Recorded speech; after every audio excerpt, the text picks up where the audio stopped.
back to Split Decision this week on episode 49.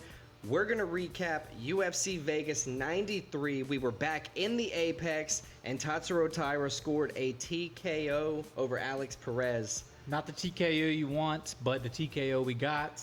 He's undefeated. It sounded like the TKO he wanted.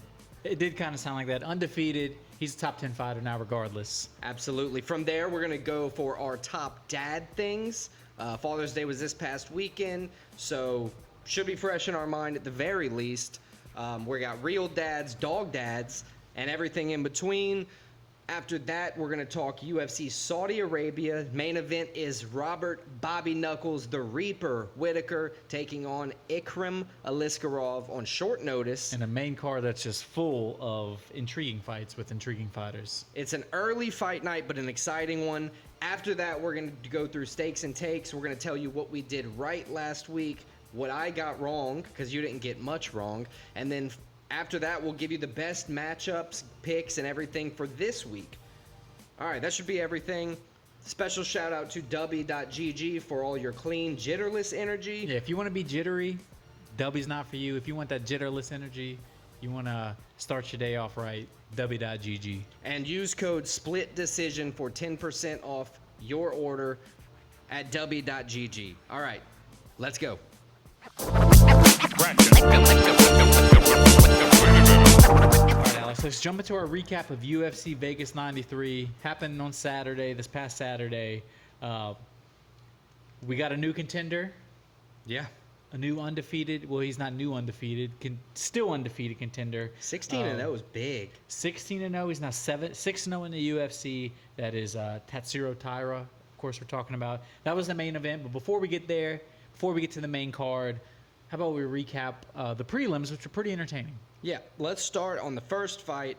Josephine Knudsen, she used that front kick, and she used it well, just well enough to keep Julia Palastri at bay. She landed hard combos, grabbing a 29-28 on all the judges' scorecards, despite getting taken down in every round from, in my opinion, a very entertaining unanimous decision victory for Josephine Knudsen. Let's go, Josephine. Moving on, Milky Costa. He got the takedown early in round one, or he got taken down early, I'm sorry.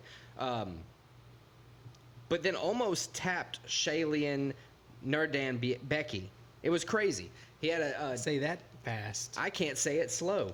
So the game plan was clear from the Chinaman. Milky was to be... I don't know if that's appropriate. Well, I can't say his name. He is a Chinaman. From a Chinese fighter. The Chinese fighter, fair.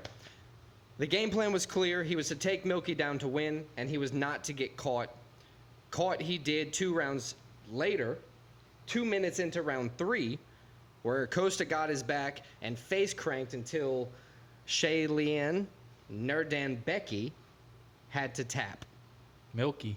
From there, Jekka Saragi, he came out throwing absolute bombs against Weston Wilson, who is shown to be knocked unconscious a couple fights, through his UFC career. He dodged and weathered the storm to get the submission early in round 1. It was a combo triangle choke armbar. I don't know which one he tapped from, but both looked all uncomfortable. It wasn't anything I would want to do. The Lafayette, Louisiana Love, Carlos Judice, and Gabriela Fernandez, they put on performance of the night fight for us. It was a tough split decision. Judice threw 350 strikes. She landed almost 200 of them. It was an impressive performance from both. I thought she won, as some did. One of the judges even did. Yeah, one judge. But overall, the Gabriela Fernandez judges won 29-28 in her favor. And then moving on to the prelim main event, closing out the Apex prelims, Nate Maness took Jimmy Flick into deep water, where he was having to defend takedowns, and then he outstruck him whole-handedly, honestly, to earn a unanimous decision win on the cards there. Well-deserved unanimous decision win. Yeah, so let's go straight to the main card. Josh Quinlan versus Adam Fugit. I was saying Fugit just because that's in my opinion, more fun. Your boy Fugit. Fugit's fun too. Fugit won the fight. Split decision there as well. 29-28 on 2 judges' scorecards. But in my opinion, it was more clear. Josh Quinlan, he was throwing hard, but he was just kind of attacking wildly. Yeah, although it was a close fight, as you said, and it was split decision, I don't think it was a deserved split decision. I think it should have been unanimous for Fugit. Fugit used very strong kicks, landed a bunch of high kicks. That was most of the strikes he threw were kicks. And he did all that well. Front kicks, high kicks, low kicks, leg kicks. Anywhere it kicks. Old McDonald had a farm. F-U-G-I-T-T. Fugit. Fugit, yeah, nice win for him. Let's move on. Next fight. This is Amabayev versus Johnson. Yes. Amabayev wins the fight, unanimous decision. Now has a 16-fight winning streak, and man, he used his wrestling to dominate. But look, that's honestly, dude, that's how he does it. If he doesn't get the sub, he wins by decision. He's gonna wrestle fuck. He's not going out there to knock somebody out. He knows his strength. He Right. knows what he had. He's better. He knows what he's better at than most guys in the UFC. Right. And he's going to do that to win. And you can't hate on the guy for that. He's now 3-0 now in the UFC. As I said, 16 fights in a row. He knew his strength, and he had a good game plan, and he followed the game plan. Yeah, he dictated the matchup. He forced Jose Johnson to his pace. 6 for 11 takedowns, 4 sub attempts. It wasn't like he wasn't going for the subs, but somebody as long as Johnson, he's 6 foot tall, has enormous reach for the division. Yeah, I think it was a 6 foot guy versus a 5'4" guy. Yeah, it was crazy. Very big disparity there. But if you're wrestling strong enough, the length doesn't matter. Yeah, if you have that much of an advantage on the ground, it doesn't. Honestly, as you said, especially if you all weigh the same, it means nothing. Amabayev dominated this matchup, but they, in my opinion, kept it very, very interesting. It was a decision fight. Some of these that go on the ground are just kind of boring because of the wrestling.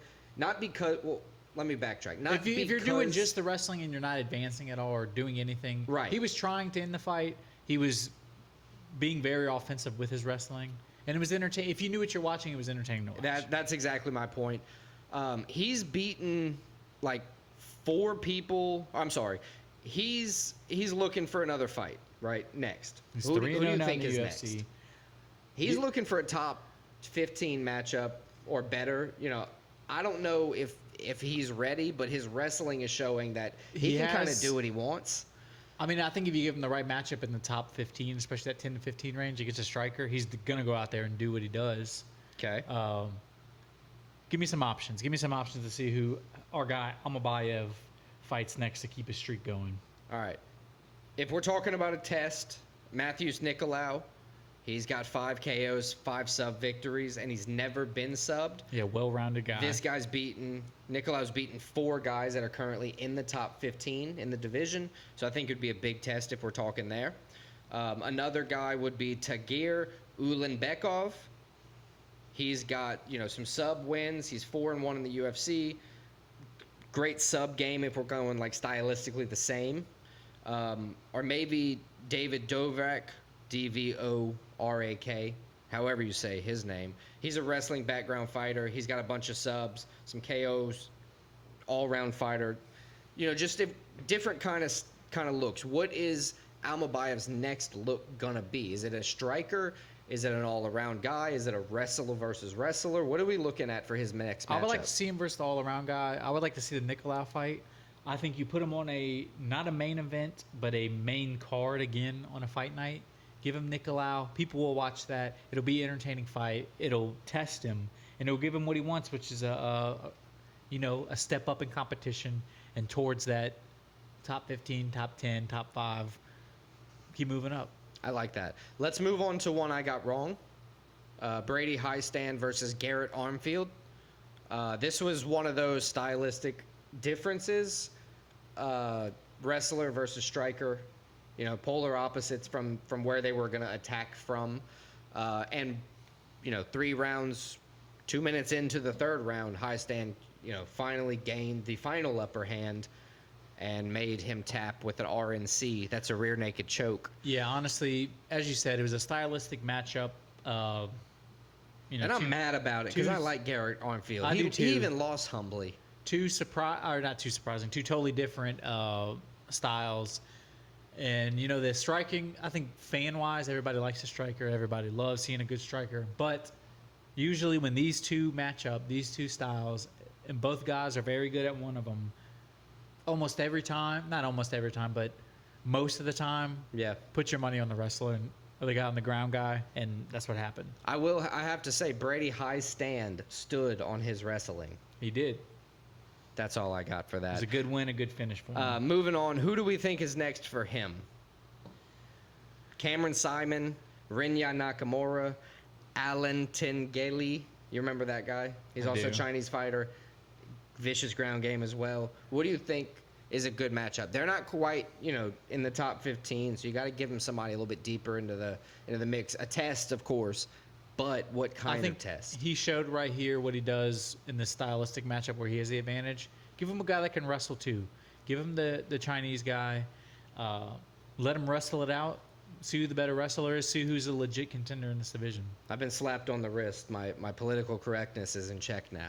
Let's move on to the next fight.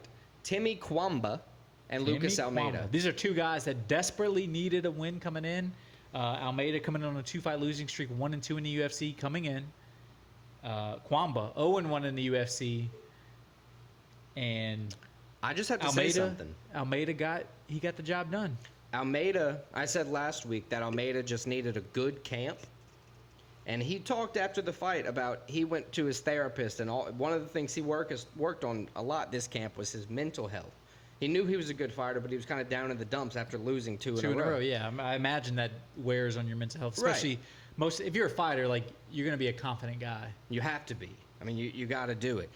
Working on that, props to him. That's what he, kind of notched the victory. He came out, he had more power and he had more output. And if you have more power and more output, and you're fighting a guy where it's a striking matchup, you're going to win, I think, 99 out of 100 times. Yeah. And look, my complaints and why I thought Lucas was going to win, more so than the better camp thing.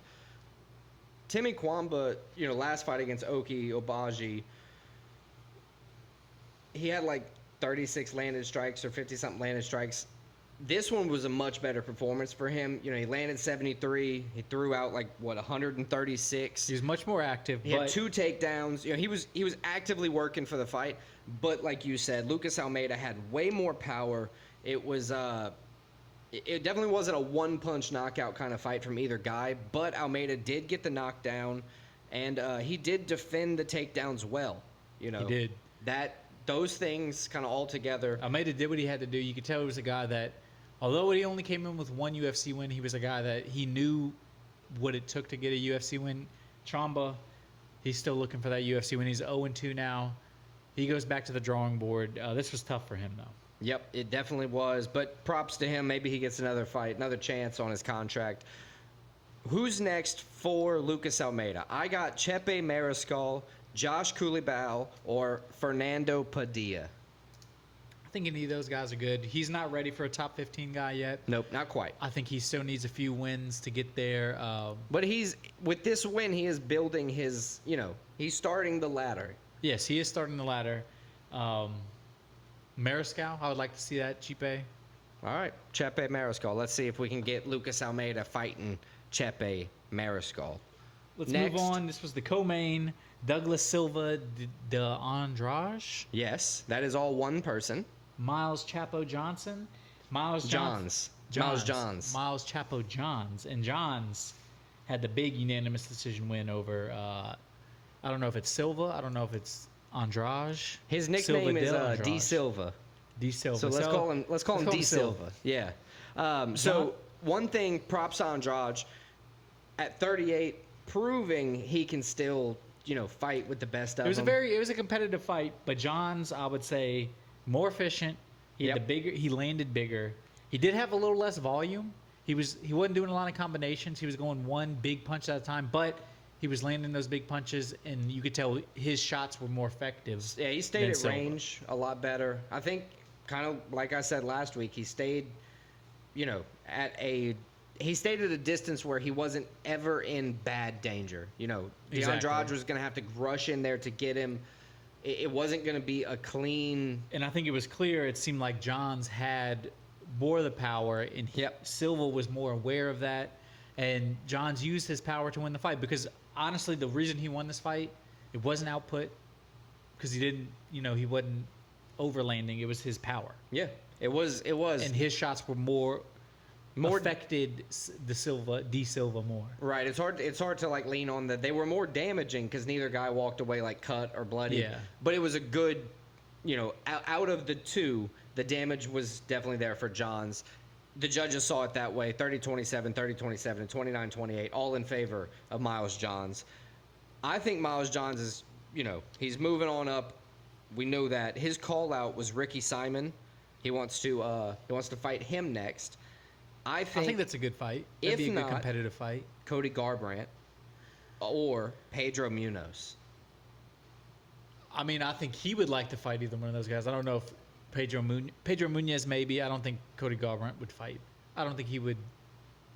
Cody Garbrandt, say what you want about him, he's still a big name. Yeah, he's got a draw. He's his last fight was still against Davison Figueiredo. Yeah. And although he lost, finished. I mean, he didn't look way overmatched. Right. So who do you think? Ricky Simon? I like Ricky Simon. I like the call out. And anytime a guy calls another guy out, it gives a little extra momentum to it. I believe Ricky Simon has a fight coming up too. So that could be, he has a fight coming up at later on this month, June 29th. So perfect. So he's on UFC the next pay-per-view. UFC 303, right? That could be a good. They're on the same kind of fight timeline, regardless. So if he wins, if he loses, he probably doesn't want to fight him then. Yeah, sign him up, Ricky Simon. All right, let's go to the main event. It wasn't long. Wasn't long, but I think we got a new contender. Yeah, he was good while it lasted. 2 for 2 on takedowns. 2 for 2 on takedowns. He was matched on the feet. Perez, his game plan to win was knocking Taira out. Right. Taira proved he could take a punch. Yeah. Matched him on the feet, as you said, and then it wasn't even close on the ground game. He had superior ground game. Unfortunate the way the fight ends. You never wanted to end with a TKO injury, but it was a awkward and vicious takedown where, although it was an injury, you kind of got to give credit to Taira for how he did it. Because it was so awkward. It was like... Yeah, it's like... You're not going to... If you stand up out of this, you're going to get hurt. And then he stood up out of this and he got hurt. Yeah, like he almost got the finish, and he's like, "You're not going to finish me." Well, I'm just going to have a weird triangle on your back and then take you down again. Yeah, and you're like, your legs are wrapped around your legs, and he's trying to get up while you're trying to sub him. So 6-0 now. He gets a top 5 win. I don't know if he moves instantly to the top 5, but he's definitely top 10. I mean, this guy, he's only 24 years old. He's an instant contender, and he's a guy. Buddy, he's a top 5. He's top 5? He is 5th. He's 5th. They gave him Perez's spot. They only dropped Perez to 7th, though, which, he's still a great contender. He just needs some time now. I don't know to let that knee ball wants recover. To fight him in the top 5. Because he's a dangerous guy. He's so good on the ground. He is. And if I remember correctly, he's got some knockouts, right? They're ground knockouts. Right. Ground and well, pound, this one was still. a knockout as well, I guess, come to think of it. But his previous one with Hernandez, same thing. 55 seconds in, TKO. He's got some unanimous decisions, some subs. He is a problem for everybody in the flyweight division. Tatsuro, he's the man. I really like watching him fight. Again, he's a ground guy, but he's an entertaining ground guy. 16-0 now, 6-0 UFC, as we said. That's his. He now added the 6 wins, 4 finishes. Right. 2 KO, TKOs, 2 subs. So he can win either way. But check this out. So if you have Taira right at the top, you have Urseg fighting Kai Kara France. They can't fight. Muhammad Mokaev fighting Manel Kopp. They're not fighting. The only people available, Brandon Royval, Brandon Moreno. I would really like to see Brandon Moreno. Or somebody who's been waiting around talking for a title shot, Amir Albazi. Albazi, that would be an interesting matchup. Any one of those 3, I think. This is a wrestling guy who can strike. This is a striking guy who can wrestle. We're talking about all 4 of the top 5 people they've all got that background, including the champ, Pantoja. Pantoja can wrestle. He can strike. He wore Moreno out. He wore Brandon Royval out twice. Moreno out twice. You know, like, they need new, fresh blood. I think he's a good one. Forced to take a fight. I mean, Pantoja just fought Usyk. And it tells you how much they need somebody else to step in. And I'm not saying they're forced to take a fight, like you have to take the fight or you're out of the UFC, but to stay relevant and for this guy not to get a title shot above you, you have to be ready to fight because he's coming. Tatsuro Taira is the man to beat in the flyweight division right now. I don't think it's out of the question his next fight is for a title. I don't think it happens, but I wouldn't be surprised. But honestly, I like Brandon Moreno for him. I like Brandon Royval for him. Who do you like the most? Royval's off of a decision win. Moreno's back-to-back losses, but he's also faced heavy adversity throughout his career. I think Moreno's going to take a little time off is what he's hinting at. Yeah. And Tatsuro Taira wants to fight. He wants UFC gold right now. Who do you give him? Royval? Albazi? I kind of like the Albazi fight, honestly. I think Albazi's got 6 in a row as well. Albazi's a dangerous Put some streaks dude. up. He's great on the ground. Match them up. Winner gets a title shot. I think that's the fight I want to see. It looks like in his last 6, he's got 3 subs, 2 decisions, and a KO. I mean, that's the same kind of thing that Tatsuro Taira has. Albazi versus Taira, I would love to see that fight. Winner gets a title shot. All right, book it. Amir Albazi versus Tatsuro Taira. And with that, that's going to wrap up the recap of UFC Vegas 93, Alex Perez versus Tatsuro Taira. We got a new contender, boys. This is going to be a good year for the flyweight division. All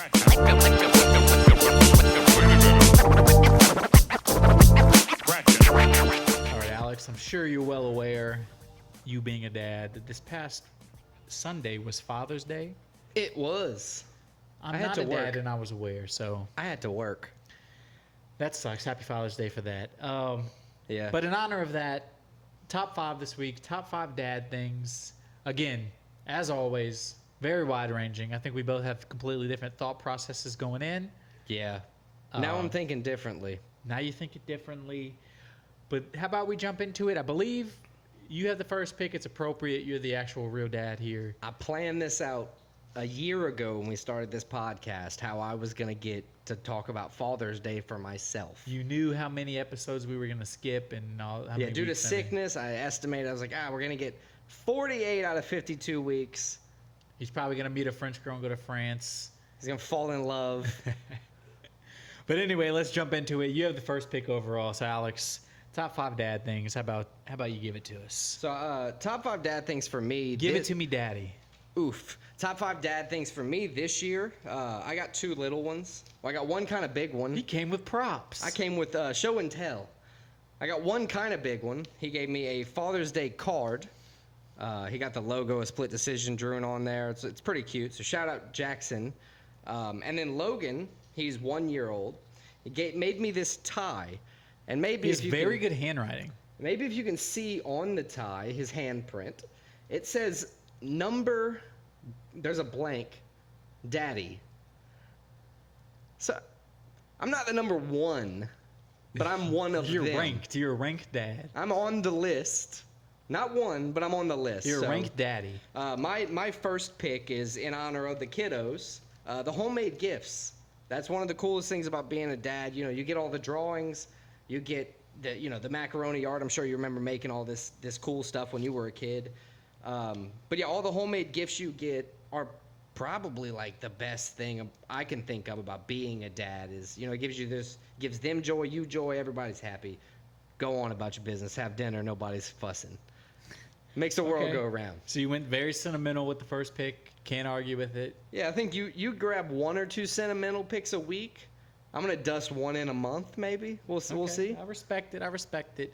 So your number 1 pick is homemade gifts from your kids.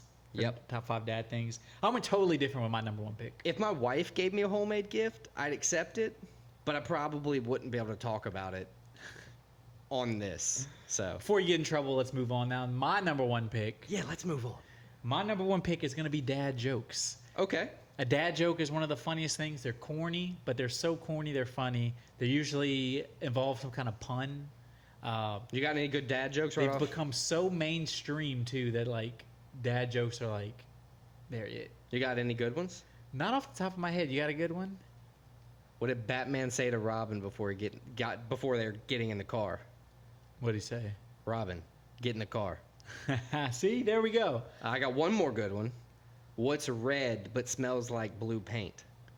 Red paint. Red paint. Yeah. See? That one, that was easy. But But yeah, dad jokes. I think everybody loves a good dad joke. They're either very obvious, very corny, very punny. Kids are the ones who love them too. You know, Kids, that's why they're made. adults put up with them. Kids love them. It's the circle of life. So my number one pick of top 5 dad things is dad jokes. All right, that is a good pick. I like dad jokes. So What let's is move your on. second My pick? second pick is going to be my guest pick from my beautiful girlfriend Clara. There we go. Locking in And- the sentimental weekly pick. And she went very sentimental, and it's a great pick. She picked a dad's love / protection. So dads are known, they love their kids and they protect their kids. Not only their kids, their family. And there's nothing quite like, whether you like your dad or not, everybody deep down will admit, not everybody, I guess. Everybody with Some people ain't got no daddy. Semi-decent dad can appreciate and understand the fact that a dad's love / protection is unique, Making me tear up. and there's nothing like it, and it's one of the best feelings in the world to know your dad's got your back. Yeah, it's kind of like you can call your dad.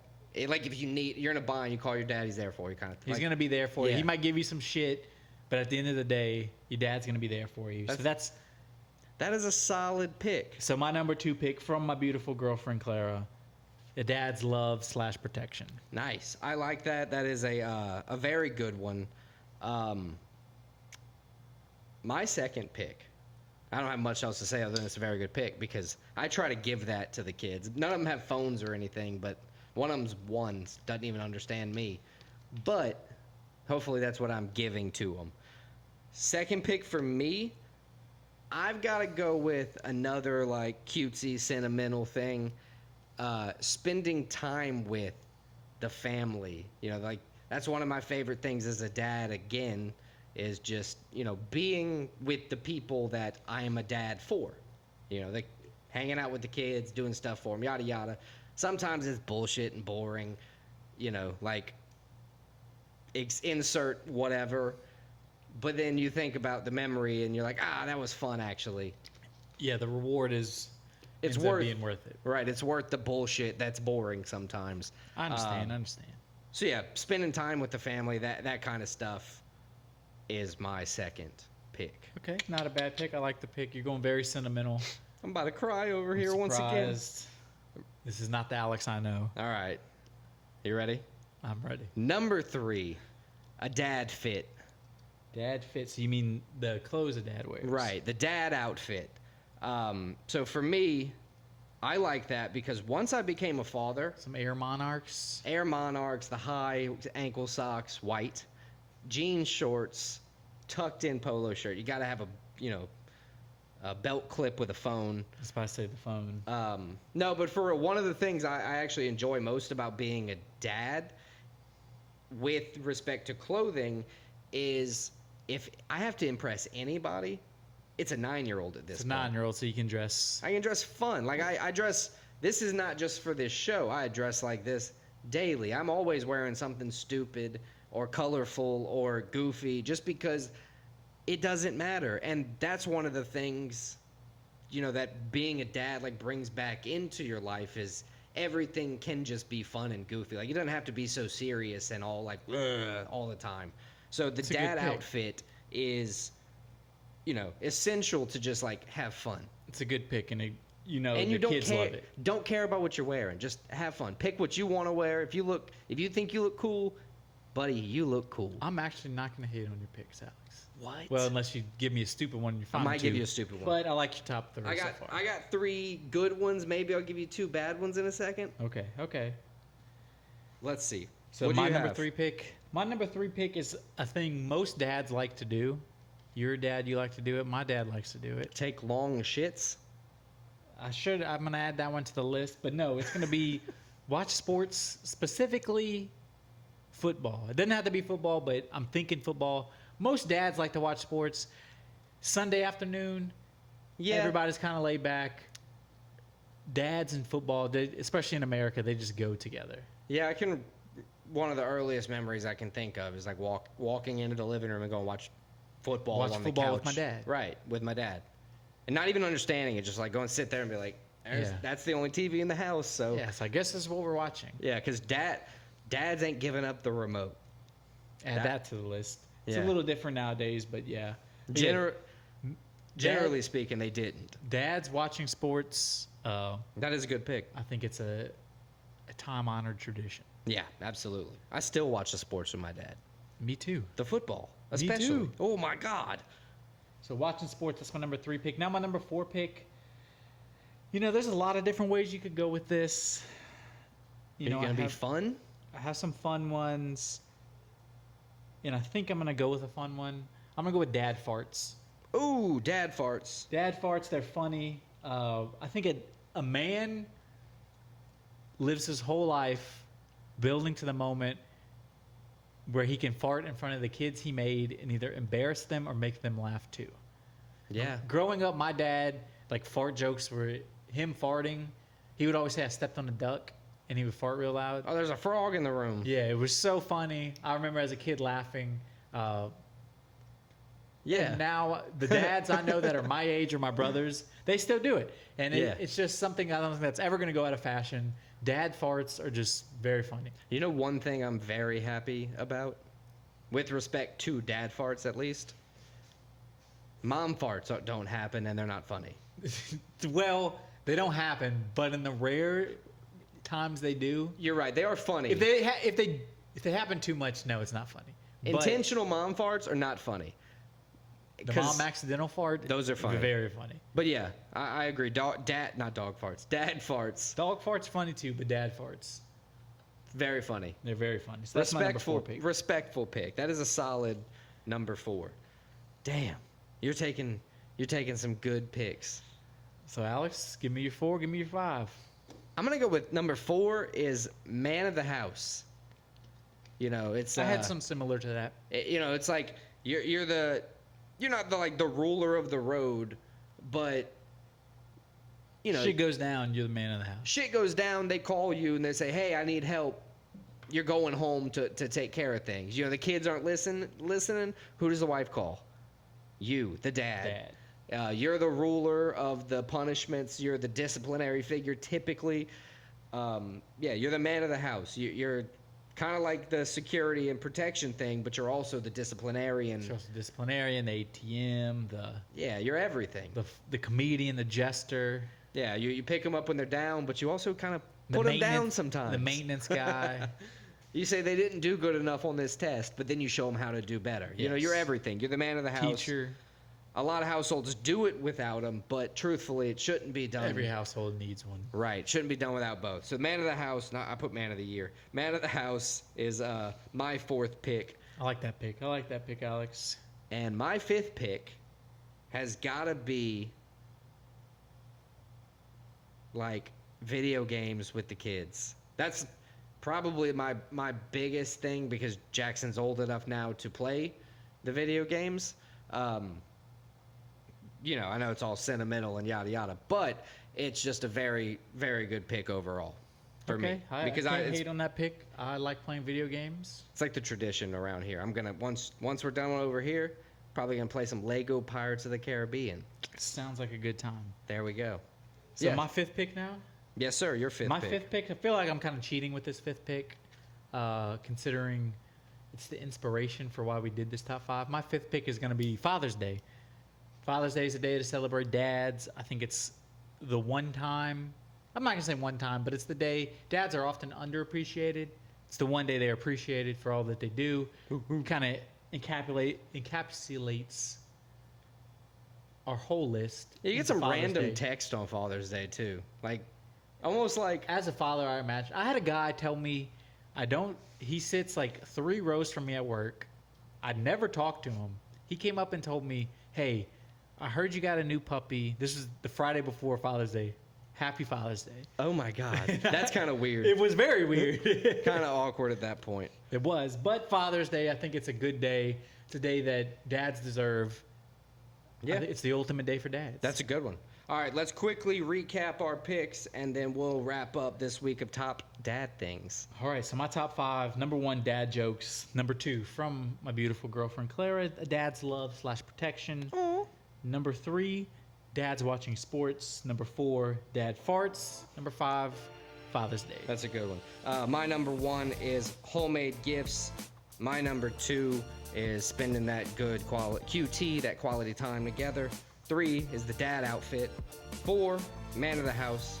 5 is video games with them children's. Pretty fun. There you have it. That's our top dad things this week. Check us out next week for more top somethings.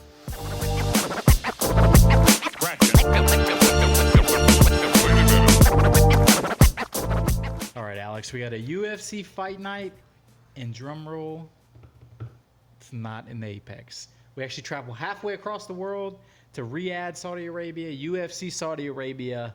The Saudis get their UFC card they've been waiting for. What was that? I thought I was holding onto the microphone weird. I was hoping nobody could see that. And then I said it to myself. Continue. UFC Saudi Arabia is going to be good. It starts at like 11 a.m. our time. And the Saudis continued their takeover of all sports with now MMA. 5-fight main card. Each fight is very intriguing. It's fighters we've all heard of, fighters that have been on pay-per-view main cards, some pay-per-view main events. But Alex, let's jump into it. Then the first fight is a banger. We got Johnny Walker, the Brazilian, who fights out of Ireland, taking on Volkan Oezdemir, the Swissman. Johnny Walker, 7 wins, 5 losses, 1 no contest in the UFC. Oezdemir, 7 wins, 6 losses. So both guys that are very entertaining, but both guys who've had up and down UFC careers. So you're allowed to say Swissman? Swiss man. It hasn't historically been. Right, no, I'm not going down that road again. I'm sorry. It has not historically been tainted. A derogatory term. Okay, that's fine. Johnny Walker, he's a powerhouse. I mean, he's entertaining. We've seen him finish his series with Magomed Ankalaev. That is now done. 2 fights, 1 no contest, 1 loss. He had 3 wins in a row before that, though. Yep. So can he pick up the momentum? Little fun fact for you. Volkan's also lost to Magomed Ankalaev. Yes. Volkan is 2-3 in his last 5, and he's alternated wins, losses in his last 4. Right. And he is coming off of a win, a round 1 submission, so that would tell you if this trend continues, could it be a loss for Oezdemir? I think either way this fight goes, these are 2 guys.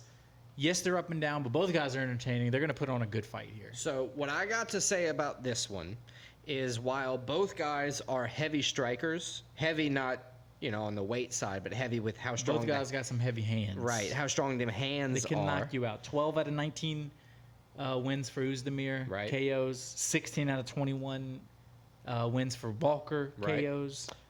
Walker is taller and longer. He has an 82-inch reach to a 75-inch reach. I would call that significant because it's so long. Clip that.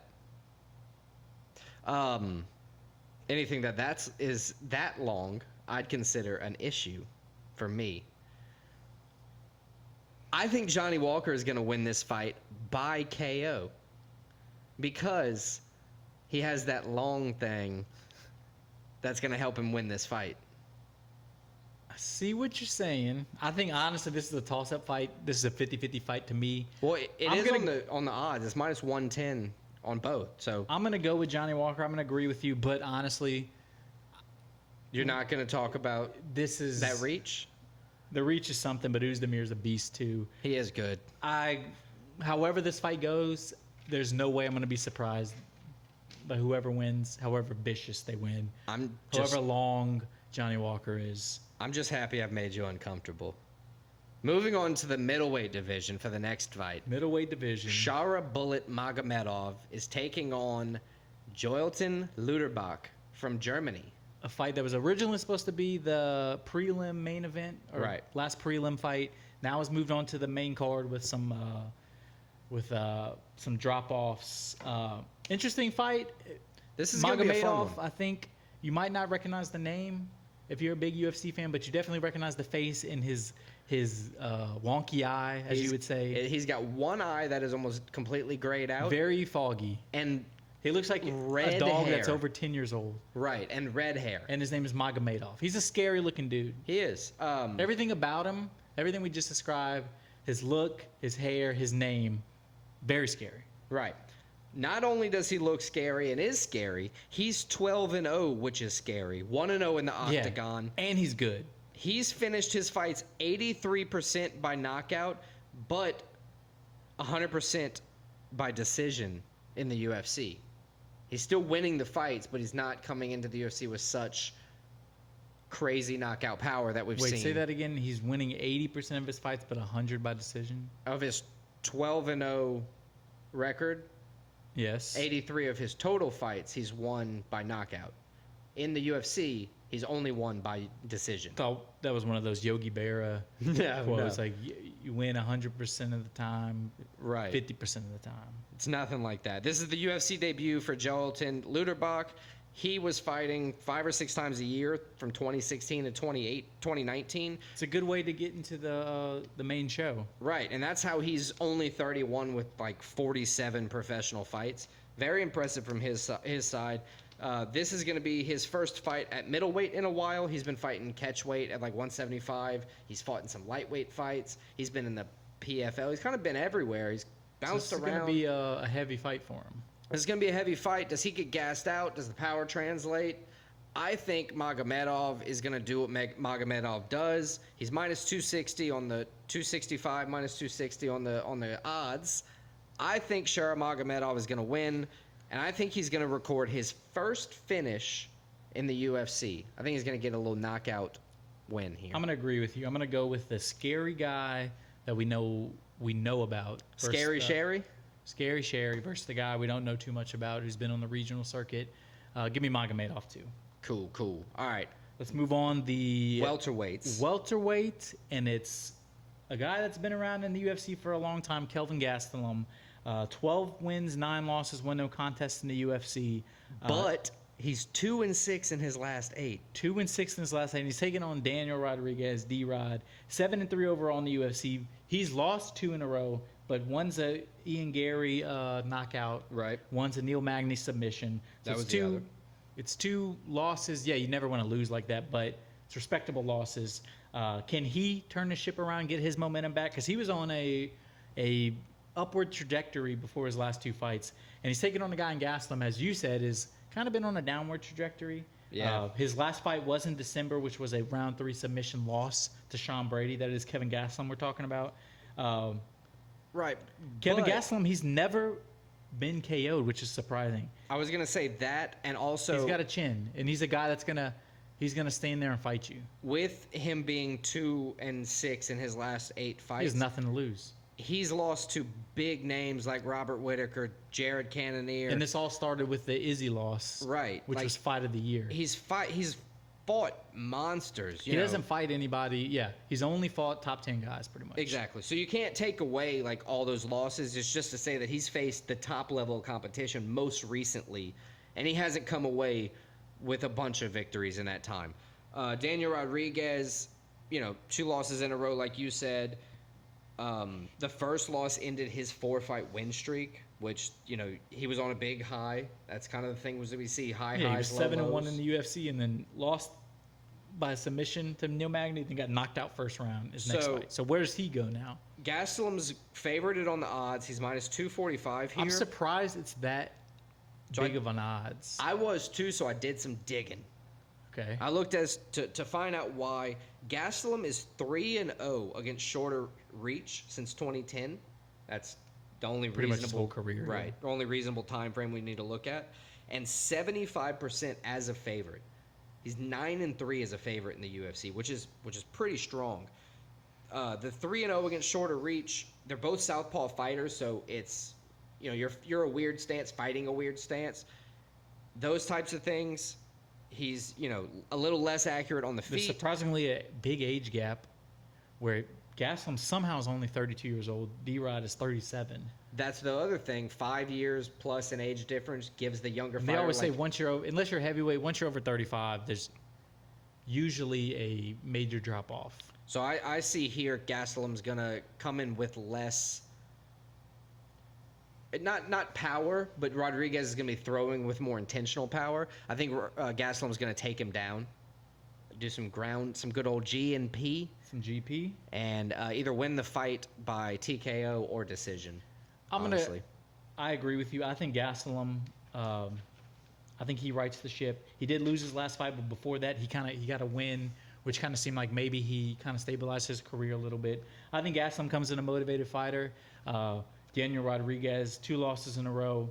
I don't know if he's going to be able to rebound with the two finishes he's had in a row. I'm going to go with Gastelum. I think he gets the win. I think he's fought the tougher guys in his career. Give me Kelvin Gastelum. Let's go. Do you think he's going to finish it? In my mind, first thought is going to be a decision win by Kelvin Gastelum. Fair enough. All right, let's go on to some big boys. And this is one I'm going to go out on a limb and say I guarantee this co-main event does not go to the scorecard. And that's Sergey Pavlovich, the Russian, taking on the other Russian, Drago, that is Alexander Volkov. One crazy thing about Pavlovich, he's 18-2 overall, 6-2 in the UFC, all of them by KOs. And get this, 6 straight fights. Oh, no, I'm sorry. None of his UFC fights, none of the 8 UFC fights have gone out of the first round.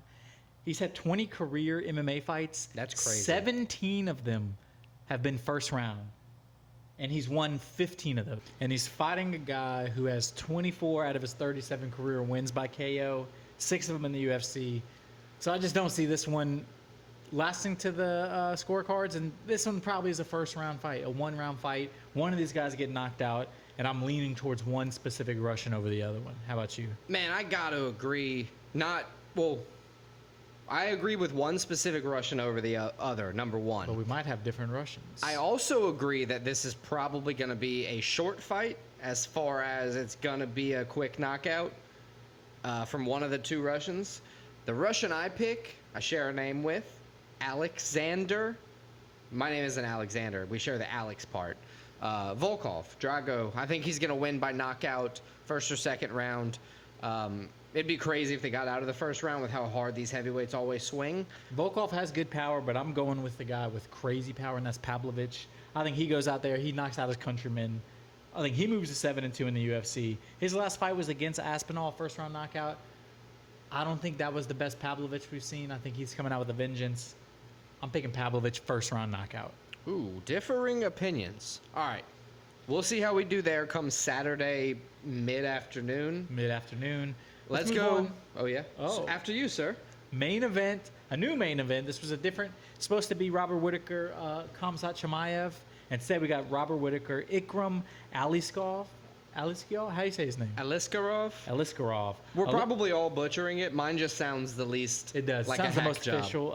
Aliskerov, 2-0 in the UFC. He's a newcomer, getting a big opportunity. He does have 2 KO wins in the UFC, 15-1 overall, and he's taking on one of the fan favorites, one of the vets, Robert Whittaker, 16-5 in the UFC. He has alternated wins-loss in his last 5. Let me say that better, please. Robert Whittaker has 3 UFC losses in the last 10 years. Continue. And he's had 2 in the last 5. He is 5-2 in his last 7. His last win was a win against Paulo Costa, who kind of joke. And not a joke. I don't mean better. I meant frame it better for Whittaker. I think this is a case of the veteran who's staying at the top versus the up-and-comer who has a chance of a lifetime. This reminds me of the fight we saw a few months ago when BSD, Benoit Saint-Denis, got the title shot. Not a title shot. Got the gatekeeper shot? Gatekeeper top 5 shot against Dustin Poirier. He put on a good performance early, but the veteran who's been in there before, who's withstanded battles, storms, right, stood up and got the big finish. I think this fight is going to go a lot like that. I think Ikram's going to come out fast, come out looking good, but I think Robert Whittaker withstands it. And I got Robert Whittaker, and I think Robert Whittaker might finish him. Whittaker is a good choice. He's the money line favorite, minus 155. Aliskerov being 2-0 in the UFC is very dangerous. He has a very dangerous skill set. He's got some power. But I have to agree with you. I think Robert Whittaker is going to win this fight, and I think Bobby Knuckles is going to show why he chose that nickname, because he's going to give Ikram Aliskerov some hands. He's got the rare 2 nickname, the Reaper and Bobby Knuckles, both well known. And he'll back either one up. But yeah, Robert Whittaker, main event winner. We both agree on that. This is going to be a good fight card. I'm sure the crowd in Riyadh, Saudi Arabia, is going to be up for it. I'm excited for this fight card. Yeah.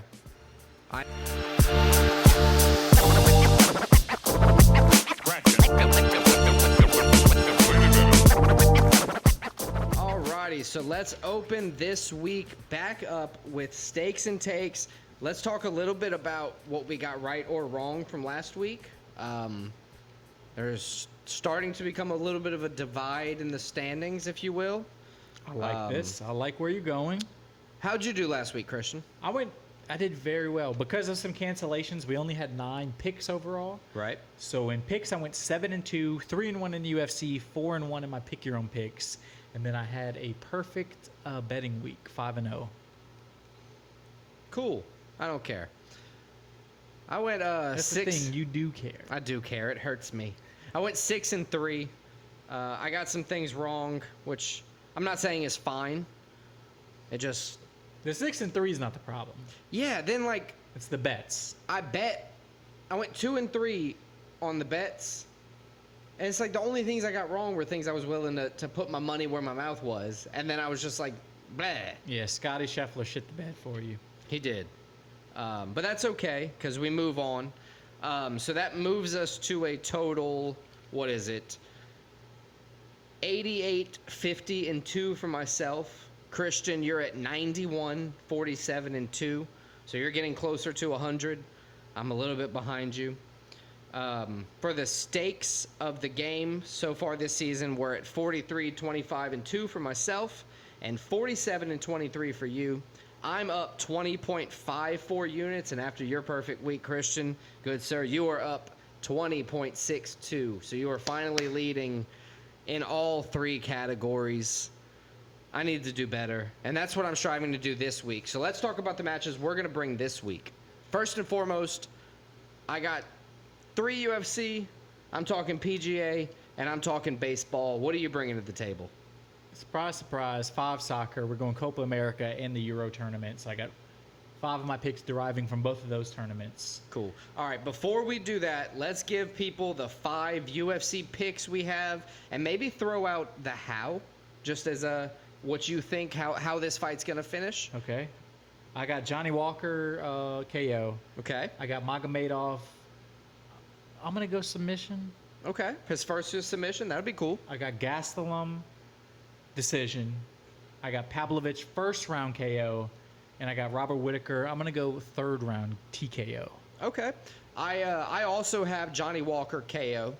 I have Shara Magomedov KO.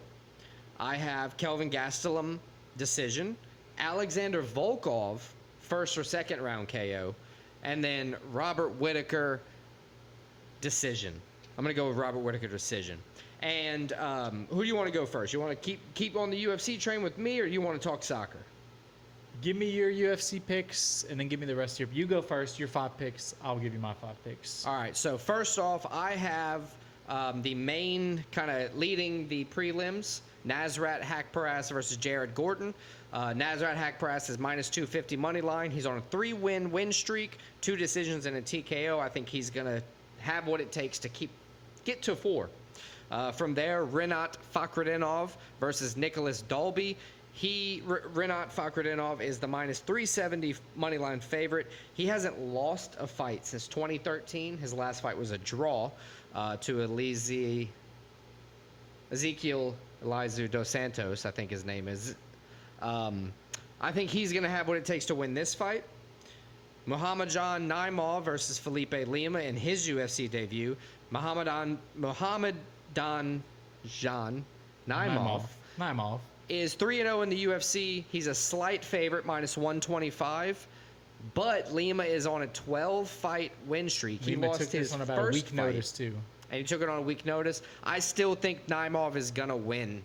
So those are my 3 bringing to the table UFC picks this week. What do you have? Just throw in your last two picks. You want just to throw for in my shits and last two? giggles. All right, so I shit the bed last week. Scotty Scheffler tied for 43rd. He did not place top 10, top 5, anything. But I'm doubling down. Scotty Scheffler top 10. And then Friday, starting the series, Major League Baseball. Braves versus the best team in baseball right now, the Yankees. The Yankees have a knack of losing games they shouldn't, in my experience. Chris Sale's the pitcher, starting for the Braves.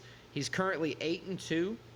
He's got a good record. He's a great pitcher. I think if they're going to win any game against the Yankees, Friday night's the game they win. I got the Braves Friday night, and that's all 5 of my picks. I like it. I like it. What do you have for my turn now? the sock car? All right, so we're going to start off with Euro. We're going to go England in their second group stage game. They won their first, taking on Denmark, who tied their first. Both teams' second group game, as I said. I got England winning that. The last time these teams met was 2021. England won 2-1. That was actually the last Euro tournament. So I think England continues that. England winner. Then we're going to go to America. Bellingham plays for England? Yes, and he's the best I player. remembered one. Then we're going to go to America for the Copa America opener, and we got the best team in the world, the defending World Cup champs, Argentina, playing Canada. Argentina big favorites, minus 330. Who plays for Argentina? A little man named Lionel Messi. I You may thought have he heard of did. him. I didn't want to make a fool of myself. That's why I just asked. You were serious with the question. I thought it was him. I didn't want to be an ass. They're playing in Atlanta. Canada plus 800 underdogs. I think Argentina rolls. I think they open up their tournament very well. Argentina with the win. The Maple Leaves aren't gonna have what it takes to beat the soccer people. I don't think so. All right. So now let's go. We're going to go Saturday. Back to Euros. We got Turkey, who won their first game 3-1 over Georgia, taking on Portugal, who won their first game 2-1 over the Czechs. Portugal has a lot more talent than Turkey, although Turkey's playing well right now. I got Portugal winning this one. The last time these two teams met, 2022, Portugal was 3-1.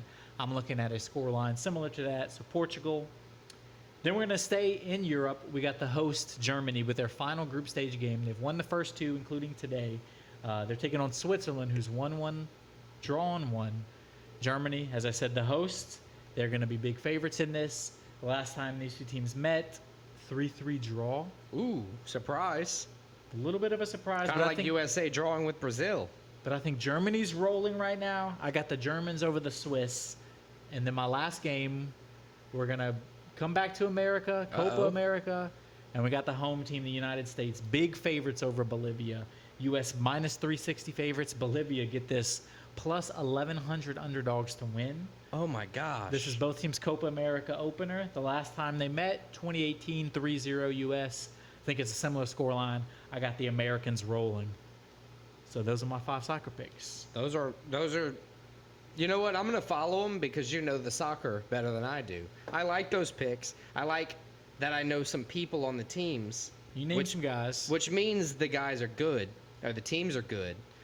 Let's go forward. We have some stakes this week. Stakes? Where are we putting our money where our mouth was? How are we buying dinner with the bets this week? So I got 2 UFC and 3 soccer. I've got 4 UFC and 1 mystery. And 1 mystery. Okay, I like the mystery. I'm just not telling you yet. I'll give you my 2 UFC. You give me your 4 UFC. My first UFC, I'm going to place 1 unit. Robert Whittaker money line minus 130. Fair. My second UFC, another 1 unit on Pavlovich minus 225 money line. Cool. I got Johnny Walker money line minus 110. Shara Magomedov money line minus 265. Robert Whittaker money line minus 150. And Rinat Fakhretdinov money line minus 370. I'm going to do 2 units across the board. 2, 4, 6, 8. I'll give you my 3 soccer and you give me your mystery. Yeah, that's fair. All right, so now I'm going to go 2 units on Germany, minus 155, and I'm going big. England, 3 units, minus 150, and then Portugal, 3 units, minus 175. Nice. My mystery pick, because Scheffler tied for 43rd, I'm doubling down, like I said. I'm keeping my money where my mouth was from last week. I'm earning it back. Top 10, minus 225, Scotty Scheffler for the PGA Memorial Tournament. All right, I like it, Alex. And I think that wraps up episode 49. You think so too? Yeah, I think that covers everything. The only thing I got left is for you maybe to go to w.gg. To be jitterless and get some energy. Look at these hands. I've had some W today. Look at these hands. There ain't ain't a jitter in sight. No Use jitter in code sight. Split Decision to get 10% off your whole order. All those things, like, subscribe, follow. And check us out next week. We have a big episode 50, big milestone for us. We're going to recap Saudi Arabia. We're going to recap our stakes and takes. We're going to look ahead to the fights next week. And yeah, so episode 50, big deal for us.